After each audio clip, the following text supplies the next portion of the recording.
Today on the Locked On Blues podcast, Hayden from STL Sports Central joins us to talk all things Blues trade deadline, and plus baseball is back, so we're going to go a little off the beaten path from our typical episode routine. Throw a little baseball talk in there because gotta all be excited about that. Personally, I thought there wasn't going to be a season, so great news there.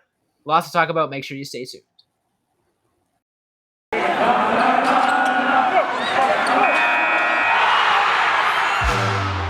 Locked On Blues, your daily podcast on the St. Louis Blues. Part of the Locked On Podcast Network, your team every day.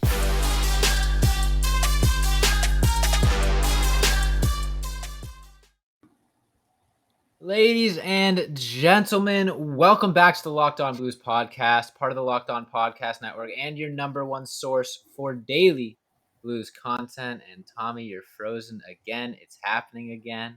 You might have to restart. Oh, whoa, no. Got a little movement. Looking good. Shake, rattle, and roll. No, Shake and bake.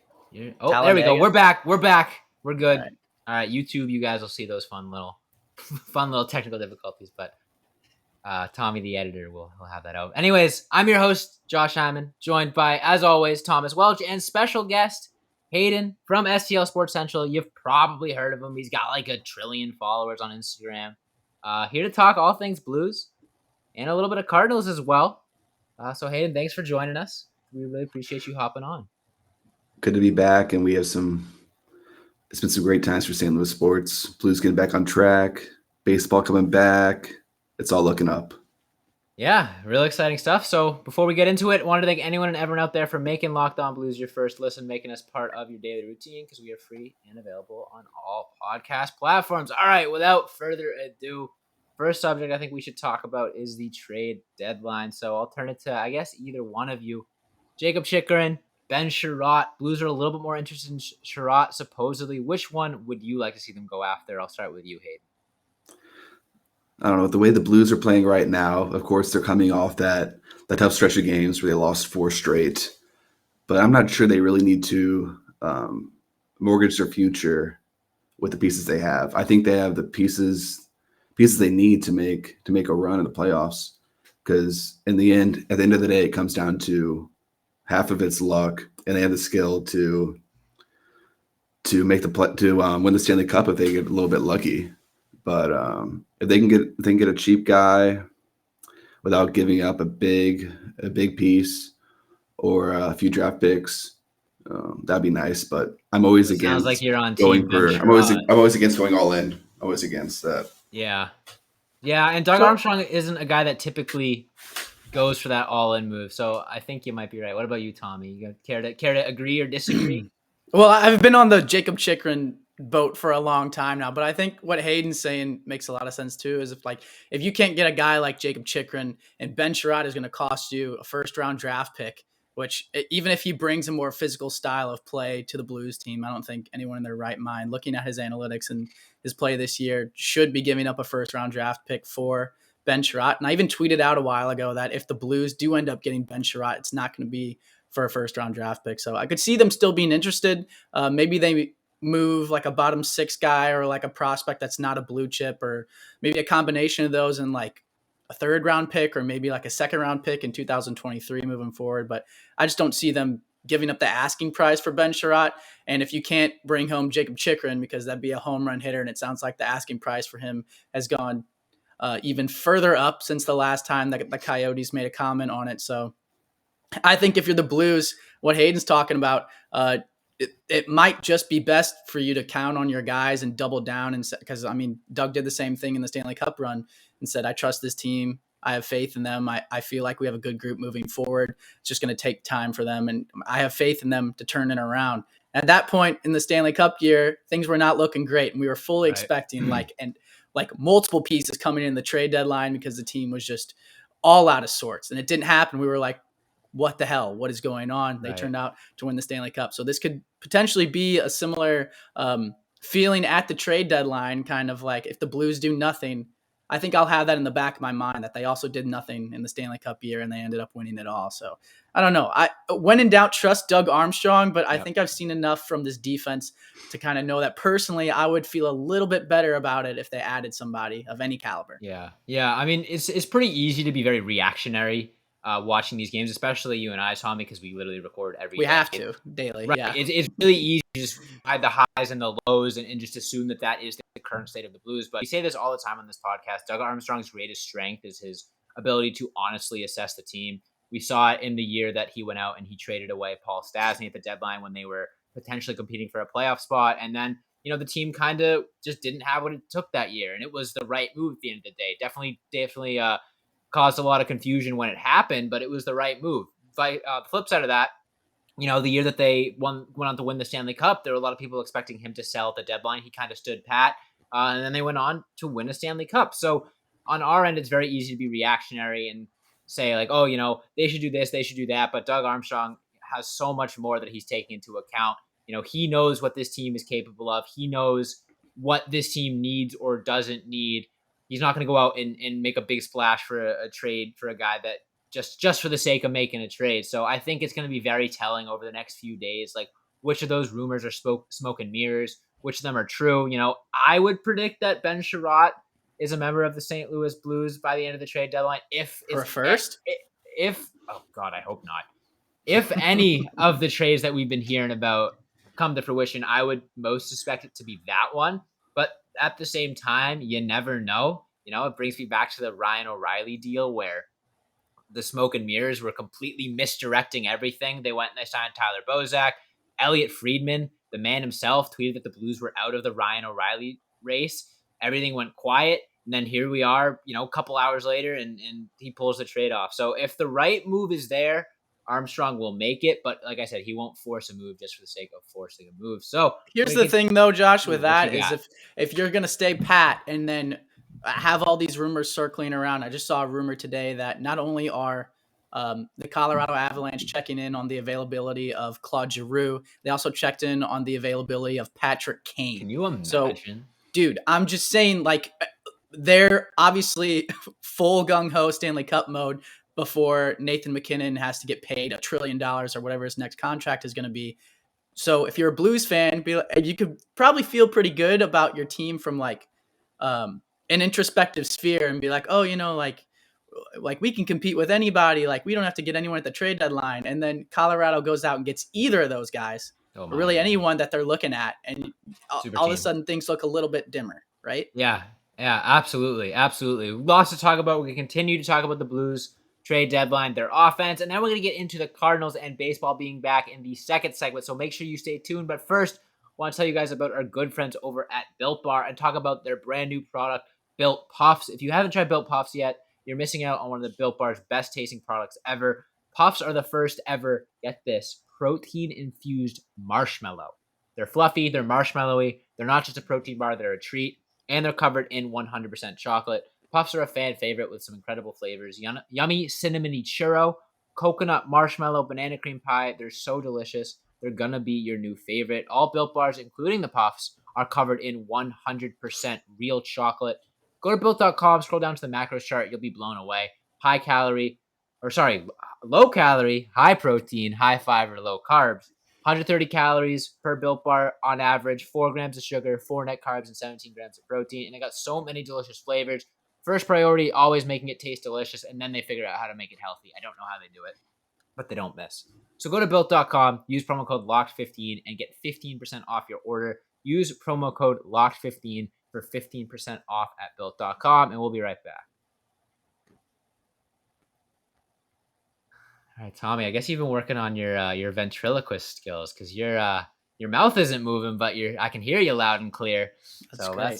That's all right. You've been popping. I got full green bars, so yeah. I don't know. You've been popping in and out. We've been seeing you about 50% of the time. It's all right. They know what you look like. We'll iron out these technical difficulties at some point. But anyways, I digress. Hayden, one thing that we've been talking about a lot on this podcast, sort of the buzzword that I've been throwing around in the past few episodes, is a glass cannon to describe the St. Louis Blues. And that being, they're really powerful when they're on their game, when the offense is firing on all cylinders. can beat anyone when they're on top of their game. However, doesn't take a whole lot to crack the formula like we saw in those 4 straight losses. So, and it's like whenever they get figured out, whenever they're playing a rough game, it's rough. It's not like they're losing 5-4 in a competitive game. They're looking like they don't belong. So do you think that's sort of an accurate depiction of the St. Louis Blues, and that they'll only go as far as their offense takes them in their current state if they don't make a big move at the deadline? With the way they're currently built, I think they have a chance to beat anybody, but at the same time, anybody has a chance to beat them. So I like that. I think it comes down to staying consistent, whether that's through leadership, through Berube, through O'Reilly. And I think a big part of that, too, is getting a consistent goalie. I think from here on out, they need to start giving Husso a majority of the starts. Oh, yeah, Husso, I don't know. I'm a big Husso guy. That's the tagline right there. That's the guy. STLSportsCentral tags Husso as Blues starter. Hey, he follows me. That's awesome. He bought his privilege with me. Yeah, like I don't blame you there. Then you got to pump the tires on the guy. Well, the thing is, it was clear when Binnington had his breakout season that the defense and the team as a whole plays so much harder when he's out there than when Allen was out there. And now the same thing's happening with Binnington and Husso. When Husso's out there, it seems like the team has a whole new life to it than when Binnington's out there. It's kind of like rejuvenates them. So I think if they want to win another Stanley Cup, have another Binnington situation. Husso is going to do it if they give him the shot. He's going to do it? You're putting the 100% guarantee? If they start him every game. There you go. That's a beautiful prediction right there. I like that a lot, Hayden. So kind of evolving off of that, right? Husso's obviously a free agent at the end of the season. If you're Doug Armstrong and you're Craig Berube and you're looking at this goalie situation right now, like you can either go Jordan Binnington, who you're paying $6 million a year, or you can go with Husso, who's kind of the wild card right now, but he looks like an absolute gunslinger and a guy that you can rely on a Stanley Cup run. What do you do at the end of this season? Or do you try to move Ville Husso before the season is over to try to get pieces for him so that – because he's going to want to be a starter, I'm assuming. He just said Ville Husso can win you a Stanley Cup. Yeah, but I'm just saying. Sell Binnington. It's a tough – Binnington. But he's got a no-trade clause. So then what do you do? Hey, oh, my goodness. Binnington, he'll waive the no-trade clause. To go where? He's going to win out of here. He's going to win out of here when he sees what Husso does the next month. Wow. Out of here. He's gonna want to go to the Tommy, I used to refer to you as the hot take question, though. Yeah, I used to refer to you, Tommy, as the hot take master. I think you've been dethroned. Hey, 2019 would have been a hot take to say Binnington was going to lead them to Stanley Cup, and look what happened. That's fair. If you came up to me at the beginning of that season and said Jordan Binnington will lift the Stanley Cup, I think majority of the Blues fan base would go, who? You know, we at least knew who Ville Husso was at the beginning of the year. He's been sort of in the system for a while. Binnington was like 7th string goalie. So yeah, you never know. Goalies are weird. I definitely think that anything could happen. You know, who knows? Maybe Jordan Binnington flips a switch. His next start, he puts up a 45 save shutout and puts up like a 960 save percentage for the rest of the season. That's feasible. You know, you never know. It's a good problem to have.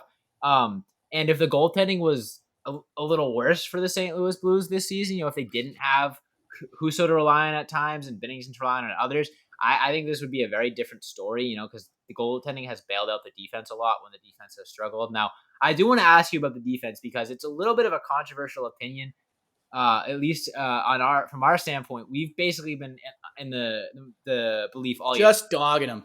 The defense just all season. Oh yeah. We basically been ragging on the defense all season. Defense sucks. Whatever. They've had to get bailed out, and we've had some people be like, "Oh, Blues have the third best goals allowed average in the league," or, you know, defense isn't as bad as you think. Do you think the defense is as big of a liability as we do, or are you gonna step up to the plate for them? I haven't really dug into the metrics yet, but I don't know. At the end of the day, half of the defense is the goalie, and the goalie making those big saves. Now, of course, there could be times when the defense just puts the goalie in a horrible situation where they can't make the save. But honestly, I put a lot of the responsibility on the goalie because they're supposed to be the anchor of that defense. And if they can't stop even some of those hard shots, like Husso had like the save of the year last night. And that's just what he brings to the table, that electric goaltending. Well, sorry to get back on track. I'm gonna get back on track. Huso just gets me too excited, but I don't know. I just think a Tommy, you're goalie back. can electrify the defense. Yeah, I mean that's fair, but could you argue that the flip side is our goalies have been put in harder situations than they should be because of the defense? Yeah, but they have a chance to. I don't know. It can go both ways, but I think at the end of the day, it comes down to the goalie. Well, you can't blame them fully, but a goalie can make some of those saves, like Huso showed last night. But the defense does need to be better. I think they will be better when the playoffs come. I think they're kind of going a little bit on. They're coasting a little bit because it's that time of the season. They're getting a little tired. They had a kind of tough schedule there with like the timing of games. So I don't know. Yeah. I just think and then New York road trip. Yeah, everyone's going to be ready to go, putting all their best forward. They're going to be electric. All right, you heard it here first. Defense will be electric. Ville Husso will lift the Stanley Cup. Hey, if there's not any big injuries or anything else. Oh God, knock on wood. Put some caveats in there. Knock on wood. All right, without further ado, though, it is time to get into something that I'm very excited about, Tommy's very excited about, and I definitely know Hayden is extremely excited about, and that is the fact that baseball is back. I know this is a Blues podcast, but like I said, St. Louis podcast. Exactly. Like I said at the top of the episode, I was convinced that we weren't going to get a season this year. I don't know about you two, but I was very, very pessimistic with the way that negotiations were going. I didn't think we were going to see baseball at all. So for things to improve as quickly as they did, spring training is right around the corner. We're going to talk about that, what it means. You know, a couple Cardinals rumored, and I saw Albert Pujols potentially coming back. Oh my God. We got a lot to go into. You can see the smile on Hayden's face when I said that. So we'll talk about that and more. If you think that Albert Pujols is going to maybe not even come back to the Cardinals, but you think he's going to have a monster year to get those 21 home runs he needs, was it 700, right? 700 big ones. Yep. Yeah, if you think Pujols will rip it up this year, you got to bet the over on his home runs, right? And where are you going to do that, Tommy? Bet online. Yes, sir. It's that time of the year as college basketball's tournament is finally upon us and baseball is back. From all the latest odds, contests, and player props, betonline.net is the number one source for all your sports betting needs and info. BetOnline remains the best spot for all your sports scores, podcasts, and news this season. Plus, it's not just baseball. BetOnline is your continued source for all your sporting and wagering information needs, including live betting and your favorite Vegas casino games. So head to the website today or use your mobile device to learn more about the trends in action. BetOnline, where the game starts, and we'll be right back to talk some baseball. All right, Hayden, I'm not going to delay. I'm going to turn it to you. You're the big baseball guy. Baseball is back. What happens? You see that tweet on your phone. First reaction, initial thoughts. What's going through your head? Well, I'm just excited that they got it done sooner than I thought they would. I knew they would get it done before they missed a full month because how it works with the TV deals, if they miss more than a month, they just start paying back those deals. So I know the owners had too much to lose to bring that lockout past a month. I was just so happy it got done so soon. And I don't know, just so happy for baseball to be back because there's nothing beats baseball, man. It's so fun. Yeah, I feel that. Especially once the weather starts getting warmer and like a beer and a hot dog at the game, especially at Busch Stadium, like absolutely nothing beats that. I'm sure, Josh, you can attest at Fenway Park. It's kind of the same historical significance. Yeah, but this is total side tangent, but my mom, who's been a vegetarian for as long as my entire life, I asked her, I said, if you could eat one, non-vegetarian meal again, what would it be? And she goes, Fenway Frank, which blew my mind.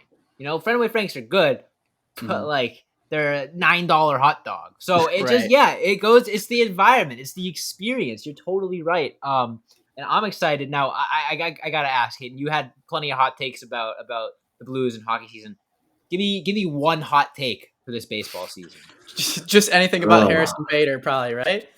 I think it's got to be LLB more conservative here because they have a lot more credibility in the baseball world than hockey. Yeah. Skimpy as. To be fair, everyone gets on you about Harrison Bader, but Harrison Bader was an absolute man on fire, as we like to say on the pod, during that 17-game win streak. So you were looking pretty good there. Yeah, I don't know. I can't really stick with Bader because that's just too boring. Everybody knows he's good. How do we feel about like Lars Nootbaar? Love the name. Best name in sports. That is a great name. There's too many men in the outfield, I feel like, for him to get enough reps Truly up excel. there. That's fair. He could be a good fourth outfielder, but I don't think he's going to do anything special unless there's a big injury to either Bader, Carlson, or O'Neill. But maybe he could be a DH. We'll see. Still waiting for that hot take. You're not escaping this. Who's the DH? Well, here's a good one. Who's the DH for the Cardinals this year? Albert Pujols. And is he on the team right now? Realistically, he's on the team. Unrealistically, I hope it's Castellanos or Schwarber. Oh, can you imagine the heel turn of Castellanos like being such a pain in the side for Cardinals fans for so long, and then he just comes here and starts tearing it up? That would be awesome. As there's a drive deep into left field. I know. I was gonna say you'd have to turn the TV on. I consider myself a man of faith. during every major world event, you got to flip to the whatever channel the Cardinals are on because you know Castellanos will be hitting a home run within a few minutes. Yeah. That would be amazing too. Although I don't know if the Cardinals social media account would have the field day with it that they should, but I know Cardinals Twitter absolutely would take full advantage of that. Castellanos, he's one of those guys you hate to play against, but you'd love to have. At least I would. Oh, 100%. Especially when there's a deep drive to left. He's electric too. Did you see that? There was an interview with him and he just gave the mic to a fan. And the fan was like, yeah, I told him before the at-bat, tell you what, you son of a gun. I told him, I said, imagine the ball, it's Roger Goodell's face, and that son of a gun done hit that ball right over the fence in the very next pitch. And Castellanos is just sitting there with his arms crossed, like nodding the whole time. That was amazing. I love that. Yeah, baseball's a good time. I'm excited. I mean, I hate bringing up my Boston fandoms on this podcast because nobody likes Boston fans, but I'm a Sox fan. Yeah, Fenway Park. Congrats on Ortiz. Lansdowne Street. Fenway Park. Big Papi. No, but I'm excited. Okay, so we gotta talk about Pujols. We haven't won a World Series in like 4 seasons, man. Like I forgot what it feels like. Well, yeah, but you guys also just you got rid of Mookie Betts, so that's rough. I don't know how you recover from that until you win the World Series, to be honest. I know. It's been a while. It's been It is try to tear us down, Tommy. You won't be able to. You guys smoked us in that World Series where we just kept pitching to David Ortiz. So I got nothing. He hit like 600 in that series. It was just ridiculous. Nothing you could do. But our own historical hitter could be coming back home, Albert Pujols. Like that would just be. I know all the old heads in Cardinals like fandom would just absolutely hate that because they're still like scorned over him choosing to go to the Angels for significantly more money and like having like essentially God himself come to him in a dream and say, hey, you need to go here, from what he said in interviews. So I don't know how you can argue against that, but like the homecoming story for him coming back to Busch Stadium, getting standing ovations every single time. If it is his last season, imagine he hits that 700th home run in Busch Stadium. Exactly. Imagine it's a standing the rest of the game. And it's like riding off into the sunset together would be Yachty, Waino, and Albert Pujols. I mean, I can't think of a better scenario for Cardinals Nation and fandom as a whole. Personally, I wouldn't even care if they went like 0-162 or like below 500. If that happened, dude, I would still spend money on. I think you would care if honestly, they lost 100. I mean, I would care, but I would be like, you know what? We still have like Pujols back. It's really funny. You chalk it up as an L for the season. We'll bounce back next season, but this is for the boys, and we'll celebrate them all season. For the boys. What do you think, Hayden? Yes or no? I know his stats aren't good against righties. I know. I'm not a fan of him coming, but it makes too much sense for him not to come because especially with the expanded playoffs and the money Pujols coming to St. Louis would bring to the city, it makes no sense for them not to bring him here. Even if from an actual baseball standpoint, it's a horrible decision. I feel like from a marketing standpoint, is that your hot take? They're all then? pushing for it. Well, I think you still haven't given one. You know, I'm not letting you off the hook. It's the truth. A hot take. Cardinals win over 95 games. Woo! Okay, I like that. They say how many dingers? Dingers over under? Let's do over under 30 dingers for O'Neill. It's tough because the biggest thing with him is his health. Right. I'll take the over. I just go over. Yeah. You got. I mean, take one look at the dude. He's just oozing testosterone. I feel like you got to go over. He looks like that guy that hits a lot of home runs. You can pick him out of a lineup, be like, yep, him. He'll hit the ball. And it's a great segue because he's a huge hockey fan because he's Canadian. Very true. Very true. Yeah. So get him on the pod. Get him on the pod. Dude, that would be sick, actually. Does he follow? Does he follow the account, Hayden? He used to. I think I posted something about. What'd you tweet? No, it was on Instagram. I posted something about who the outfielder should be or something. And he unfollowed. I think it might have been during a losing streak, and he got sick of seeing the final scores or something. I don't know. His wife or girlfriend follows, I think. Ooh, there you go. Get her on the pod. That's sick, though. I am very excited about this Cardinals team and what they have to offer, especially Tyler O'Neill, just because of like the season that he had last year, especially towards the end. I mean, dude was just on an absolute tear, and like I said, the way that he's like built and just from intimidation standpoint, if I'm a pitcher and that dude walks up to the plate, I'm probably throwing low and outside all day long. So, and he was parking those last year too. So I don't know. It's going to be exciting to see for sure. But then you've also got Arenado and it's going to be insane to watch. Juiced. It's so young. That field's so young, so much potential. And then you got the pitching staff. If they stay healthy, I don't think people realize that the pitching staff stayed healthy last season. The Cardinals run away with the division. They run away with it. They had so many injuries. Another hot take. They just come naturally. It's true. It's not true. It's not a hot take. It's not a hot take. It's facts, baby. Yeah, those are cold takes. No, but I can't wait to see Jordan Hicks throwing frisbees. He's been out for so long. You almost forget about him just because he's been gone for so long and working his way back. But then Pitching Ninja throws some just insane highlight clips of him up, and you're like, oh my God, how do you even because I played baseball when I was little and going up through high school. I was like, oh, I want to play in the MLB and all this stuff. If I saw any of those clips when I was in high school, I probably would have just quit right there. So I was gonna say Yachty's hand probably didn't forget about Jordan Hicks. Probably was a little easier on the palm those times when he wasn't playing. I mean, I just can't throwing a ball 106 miles an hour with movement is just insane to me. Not fair. Hardest thing to do in sports, hitting a baseball, I think. Gotta be. Hot take. Another hot take. That being said, though, I think we're reaching the end of today's episode. So, Hayden, I will turn the floor over to you. Plug all your socials, whatever you got. The floor is yours. The personal, if you want. Oh, no. Instagram's STLSportsCentral. Facebook's STLSportsCentral. Twitter, STLSportsCNTRL. And then subscribe to us on YouTube. We're going to start doing some videos now.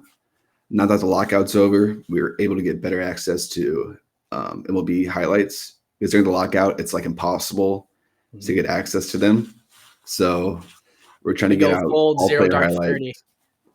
We're trying to get all player highlights out before spring training starts on the 18th. There you go.